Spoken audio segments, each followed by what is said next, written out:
Hello, आज आपण चिकाच्या वड्या कशा करायच्या ते बघूया. कोळे दूध शिजवले की ह्याच्यात चिकाच्या वड्या होऊन जातात.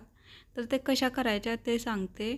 2 कप कोवळे दूध म्हणजे खरवसाचे दूध घेतले आणि त्यामध्ये अर्धा कप साखर ॲड केली आणि ते व्यवस्थित असं ढवळत राहिले.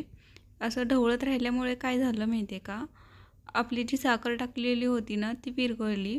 आता ही पूर्ण विरघळल्यानंतर कुकरच्या भांड्याला असं थोडंसं तेल लावून घ्यायचं. तेल लावल्याने काय होतं, डब्याला दूध चिटकत नाही. आता हे दूध जे आहे आपण साखर विरघळलेलं ते कुकरच्या डब्यामध्ये हाफ हाफ असं 2 डबे घेतले आहे. हाफ हाफ डिवाईड करून ओतूया आणि त्यामध्येच थोडीशी विलायची पावडर आणि केसर टाकायचं. हे सगळं टाकून झाल्यानंतर एका कुकरमध्ये थोडंसं पाणी गरम करून घेतलं आणि त्यामध्ये हे दोन्ही डबे ठेवले आणि कुकरचं झाकण लावून याच्या 2 शिट्ट्या करून घेतल्या. 2 शिट्ट्या करून झाल्या की पूर्णपणे वाफ काढून घ्यायची आणि कुकरचं झाकण काढून त्यामधले डबे काढून घेतले. तर आता तुम्ही बघू शकता आपलं जे हे दूध आहे ते व्यवस्थित शिजलेलं आहे. चला तर आपण आता याच्या कडा सैल करून घेऊया.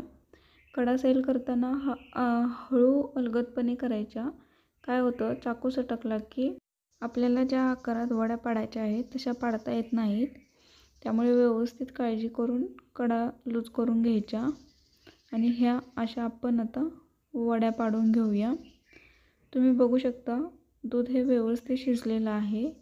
जर दूध व्यवस्थित शिजलं नसतं तर आपल्या चाकूला दूध चिटकलं गेलं असतं.